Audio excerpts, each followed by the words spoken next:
Hey yo, it's Guido coming at you with a tactics talk. Loaded in here 2 mines in my E50 Tier 9 German medium tank in a 357 middle tier. And we're on mines. You can see I'm already headed for what? I'm headed for the hill. So master of the obvious here, you need to contest the hill on mines. Either take it, deny it to the enemy, or retake it when the time comes. But if you lose it, and lose the initiative and cannot get back up to it, you are probably going to lose the game. I said probably, I did not say always. However, it is a very critical piece of terrain on this map. Now, it is going to change pretty soon when the HD maps start coming around. So a lot of that may be different, but I would be willing to guess that the hill will still be very important even on the new map. However, for now, it's critical. So you see I've got a good force headed up here, and we are not to be denied on this hill. We got guys coming up. One poor GF goes. I'll take a snap on the way. No need to stop because my intention is to get right up on the hill. And the enemy team has made a critical mistake. They did not contest it, not very much at all. I'm going to probably accept maybe getting hit right here as I come up and we own this hill. And because they have been stuffed at the corner, I can now afford to come around this way and punish anything that wants to come. Now realize they've got an E100, an ST1, and some other heavies. So if the bad boys, the big boys, come up this way, they could very easily contest it and try to push up onto the hill. But we've got quite a few tanks. There he is. The ST1 comes around the corner.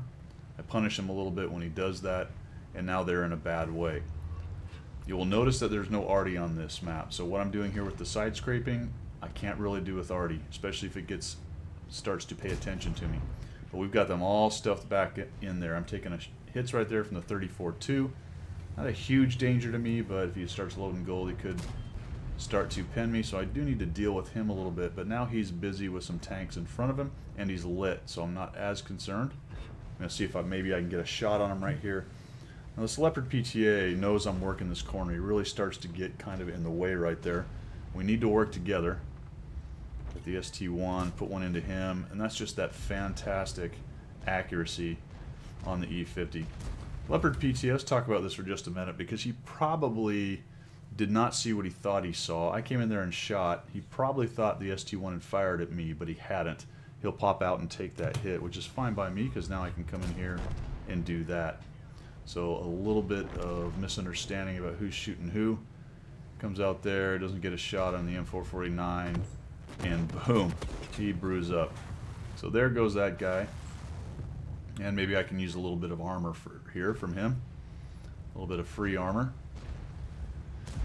The thing about pushing other tanks like this is it takes time, and I'm probably wasting some opportunities for shots there. They're not coming around the corner. I don't really need that armor, and right here I decided, you know what, that's not really doing much for me. I'm just going to come around here and see what I can do. Unfortunately, I came before I was loaded. One of the reasons you don't want to do that before you're actually loaded is you've got to sit there for a while waiting for it to be loaded. In addition to that, you let them know that you're there. As long as you're sitting here, not pointing out in front of them, then they may not be as inclined to come after you. Take a hit from him, put one into his sprocket. Now I'm just hoping, alright guys, let's start working this guy. I probably should have pulled back earlier to where I could just barely see his sprocket, shoot him, and then back up instead of sitting where I did.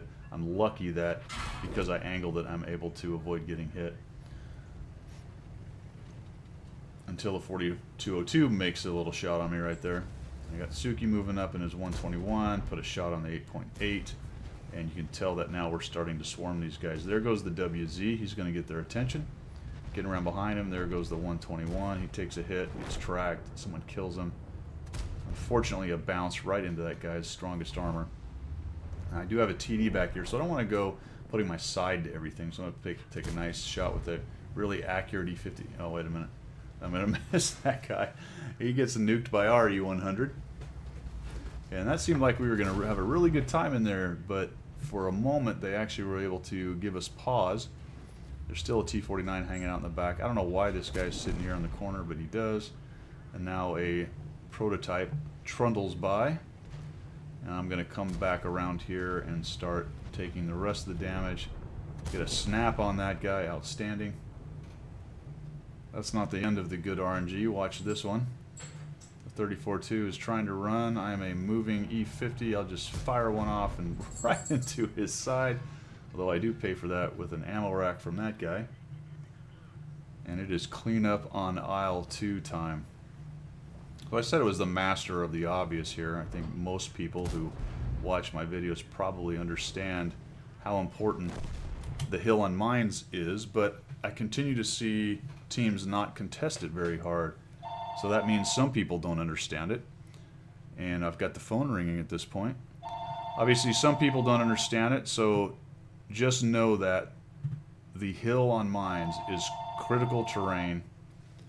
You need to take it, contest it, neutralize it, or take it back later. Now I'm going to go get that phone, and I hope you like what you heard. If you did, make sure you subscribe, and we will see you.